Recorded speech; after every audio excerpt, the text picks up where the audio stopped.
Hello everyone, आज हम class fourth के चैप्टर फ्रैक्शन में ऑर्डरिंग ऑफ फ्रैक्शन को पढ़ेंगे। सबसे पहले हम फ्रैक्शंस को असेंडिंग ऑर्डर में अरेंज करेंगे, फिर हम डिसेंडिंग ऑर्डर में अरेंज करना सीखेंगे। ओके, तो सबसे पहले हम दिए हुए फ्रैक्शन को असेंडिंग ऑर्डर में अरेंज करना सीखते हैं। सबसे पहले तो असेंडिंग ऑर्डर में अरेंज करने के लिए हमें अच्छे से पता होना चाहिए कि असेंडिंग ऑर्डर होता क्या है। असेंडिंग ऑर्डर में ऑर्डर होता है बढ़ता हुआ क्रम, means increasing order. Increasing order में सबसे पहले सबसे छोटा नंबर लिखा जाता है, फिर उससे बड़ा ऑड नंबर, फिर उससे बड़ा नंबर, उससे बड़ा नंबर, मीन्स नंबर्स इंक्रीज होता रहता है। ओके, अब हमें फ्रैक्शंस जो दे रखे हैं इसमें ये पता होना चाहिए कौन से फ्रैक्शन में कौन सा नंबर सबसे बड़ा है।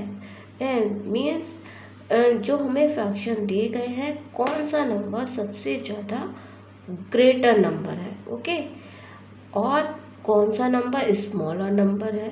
तो सबसे पहले स्मॉलर और ग्रेटर हम देख लेते हैं कि हमारे पास यहाँ पर न्यूमरेटर क्या है, सारे इक्वल हैं, यानी कि हमारे डिनोमिनेटर क्या है, इक्वल है। तो हम न्यूमरेटर को देखेंगे, जो हमारा न्यूमरेटर सबसे बड़ा होगा वो हमारा बड़ा नंबर होगा, और जो न्यूमरेटर हमारा सबसे छोटा होगा वो हमारा छोटा नंबर होगा।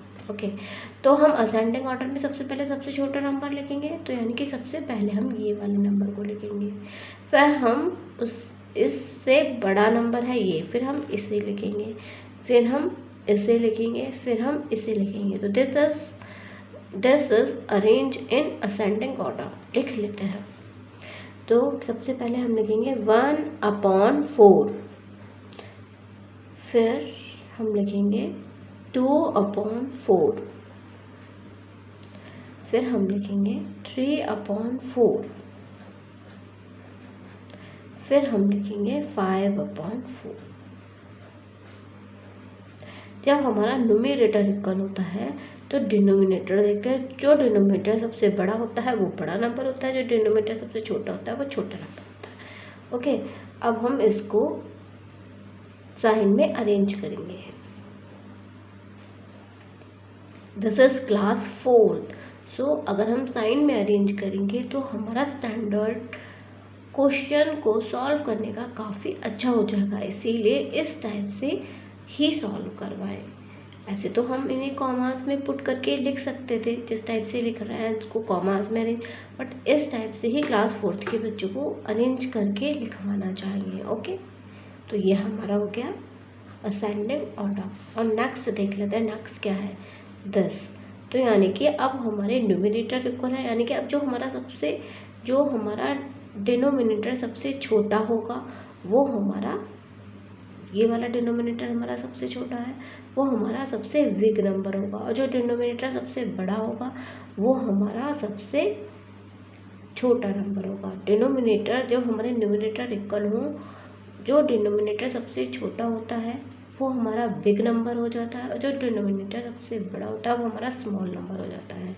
हेयर तो हम असेंडिंग ऑर्डर में सबसे पहले सबसे छोटा नंबर लिखते हैं, तो यानी कि ये डिनोमिनेटर सबसे बड़ा है, तो यानी कि ये हमारा सबसे बिग नंबर हो जाएगा।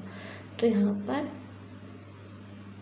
पर ये हमारा सबसे छोटा नंबर हो जाएगा, बिग नहीं स्मॉल नंबर। अब डिनोमिनेटर के बाद है 10 वाला, तो ये हमारा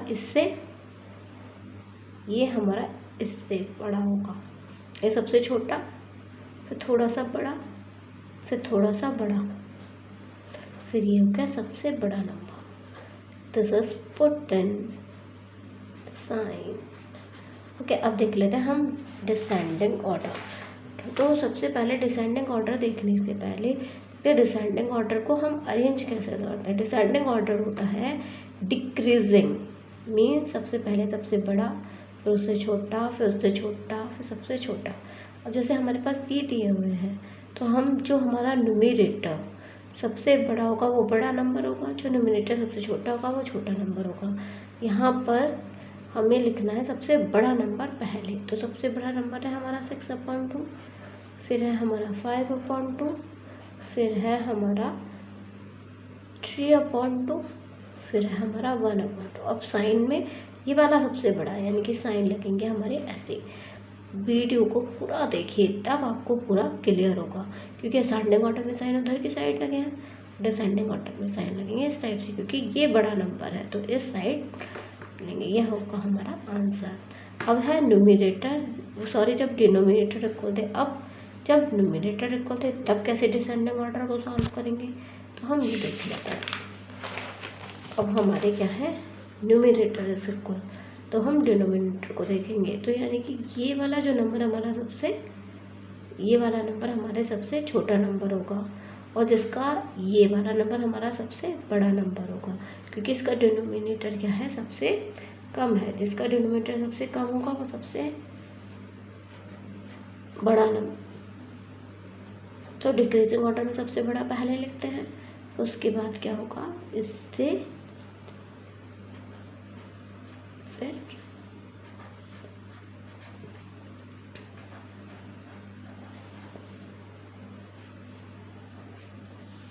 इस टाइप से हम अपने असेंडिंग और डिसेंडिंग ऑर्डर में अरेंज करेंगे फ्रैक्शंस को। अगर आपको मेरी वीडियो अच्छी लगी हो तो सब्सक्राइब करना मत भूलिएगा, क्योंकि ताकि मुझे आगे और भी वीडियोस बनाने का मोटिवेशन मिले। Okay, thank you.